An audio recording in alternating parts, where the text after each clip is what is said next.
ஒரு குருவி ஒரு மரத்துக்கிட்ட போய் கேக்குது, நான் இங்க கூடு கட்டிக்கிட்டுமான். மரம் சொல்லி, என்கிட்ட வேணாம், நான் சின்ன கூடு தான் கட்டுவேன், என்கிட்ட வேணான். இல்ல நான் ரொம்ப வெயிட் எல்லாம் கிடையாது, நான் சின்னதா ஒரு கூடு கட்டி, என்கிட்ட நீ கூடு கட்டாத, வேற ஏதாவது ஒரு மரத்தை போய் பாரு, என்கிட்ட வேணான்னு அந்த மரம் சொல்லுது. இப்ப இந்த குருவி ரொம்ப வருத்தத்தோட இன்னொரு மரத்துல போய் கூடு கட்டுது.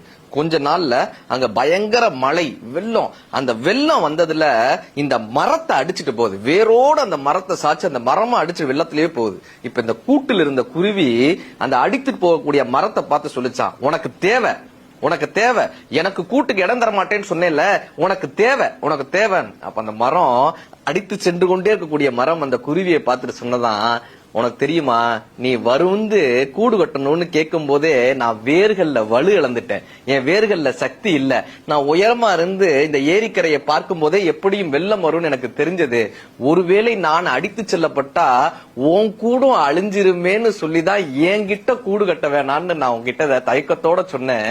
உனக்கு வேணான்னு சொல்றதுக்காக இல்ல, நான் வலுவிழந்துட்டேன்ற காரணத்தினாலும் என்னால் நீ அழிந்து விடக்கூடாதுன்ற காரணத்தினாலும் தான் நான் வேணான்னு சொன்னேன்னு அந்த மரம் சொன்னிச்சாங்க. என்னைக்குமே ஒரு பிரச்சனை வரும்போது அடுத்தவர்கள் பக்கம் இருக்கக்கூடிய நியாயங்களை புரிந்து கொள்ள முயற்சி செய்யுங்கள். Download ShareChat.